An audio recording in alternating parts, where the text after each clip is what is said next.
Halo semuanya, kami dari kelompok 12 akan membahas sistem pencernaan manusia untuk tugas mata kuliah Biomedis 2. Sebelum itu, izinkan kami memperkenalkan diri terlebih dahulu. Yang pertama, Devi Zahra Listianingrum dengan NIM akhir 043. Yang kedua, Takiatu Syifa Alfa Iko dengan NIM akhir 050. Yang ketiga, Ilona Embun Maharyani dengan NIM akhir 052. Selamat menyaksikan. Pernahkah kalian bertanya, kemana sih perginya makanan setelah kamu menelannya? Halo, aku Raka dan ini dia si nasi. Mari kita berpetualang. Proses pencernaan manusia dimulai di mulut, di mana makanan pertama-tama dihaluskan melalui pencernaan mekanik oleh gigi dan juga lidah. Pada saat yang sama, air liur yang mengandung enzim amilase mulai memecah zat tepung menjadi molekul gula yang lebih sederhana, sebuah proses yang dikenal sebagai proses kimiawi. Setelah proses mengunyah selesai, makanan yang telah bercampur dengan air liur siap untuk ditelan. Setelah dari mulut, makanan kemudian meluncur melalui esofagus atau kerongkongan. Proses ini didorong oleh serangkaian kontraksi otot ritmis yang disebut dengan gerakan peristaltik, yang divisualisasikan seperti gelombang yang mendorong makanan ke bawah. Selama proses menelan, epiglotis secara otomatis menutup jalan napas untuk memastikan makanan hanya menuju ke saluran pencernaan. Pencernaan dilanjut ke lambung yang berfungsi sebagai blender asam mengaduk makanan dengan getah lambung untuk memecah protein dan membentuk kimus. Setelah kimus bergerak, organ-organ aksesori mengambil alih. Hati memproduksi empedu untuk mengelmusi lemak, yang kemudian disimpan dan dipekatkan oleh kandung empedu.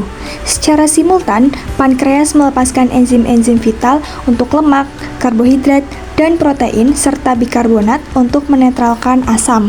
Kolaborasi terpadu antara lambung, hati, kandung empedu, dan pankreas ini memastikan pemecahan nutrisi yang optimal untuk penyerapan di usus.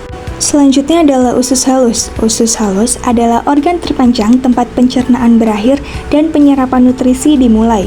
Usus halus terbagi menjadi 3 bagian. Duodenum atau usus 12 jari sebagai tempat pencernaan utama, dan jejunum serta ileum sebagai tempat penyerapan nutrisi.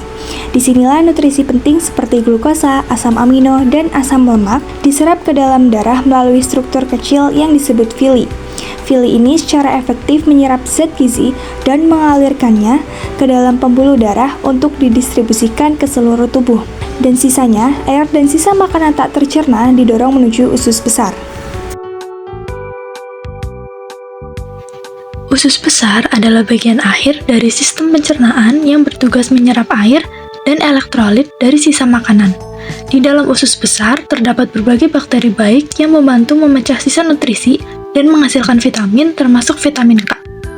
Saat sisa makanan bergerak melalui kolon, teksturnya perlahan berubah dari cair menjadi feses yang lebih padat. Hal ini terjadi karena usus besar menarik kembali air yang masih tersisa. Usus besar terdiri dari 4 bagian utama, yaitu kolon ascendens, kolon transversum, kolon descendens, dan kolon sigmoid. Kolon sigmoid berfungsi sebagai jalur terakhir sebelum sisa makanan masuk ke rektum.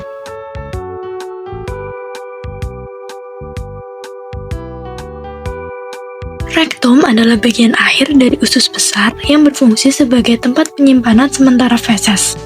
Ketika rektum mulai terisi, dindingnya meregang dan mengirimkan sinyal ke otak bahwa tubuh sudah siap untuk buang air besar. Di bagian paling akhir terdapat anus, yaitu lubang tempat keluarnya feses dari tubuh. Anus dikendalikan oleh 2 otot sfinkter. Sfinkter internal bekerja secara otomatis tanpa kita sadari. Sedangkan sfinkter eksternal bisa kita kontrol sehingga kita bisa menentukan waktu yang tepat untuk buang air besar. Jadi, kesimpulan sistem pencernaan adalah proses konversi dari makanan menjadi nutrisi yang siap diserap oleh tubuh. Dimulai dari mulut, adanya penghalusan mekanik dan kimiawi melalui enzim amilase, kemudian makanan didorong ke lambung melalui esofagus untuk diubah menjadi bubur asam atau kimus untuk memecah protein. Proses pencernaan kemudian diselesaikan di usus. Usus halus adalah pusat penyerapan, di mana nutrisi penting diserap ke aliran darah, lalu sisa makanan tak tercerna kemudian didorong ke usus besar untuk penyerapan air, pembentukan feses, dan produksi vitamin K.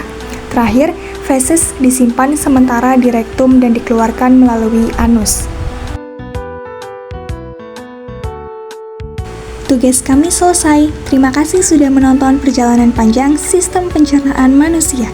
Jangan lupa untuk selalu menjaga kesehatan dengan pola makan yang seimbang. Sampai jumpa di video berikutnya. Jangan lupa like dan komen ya.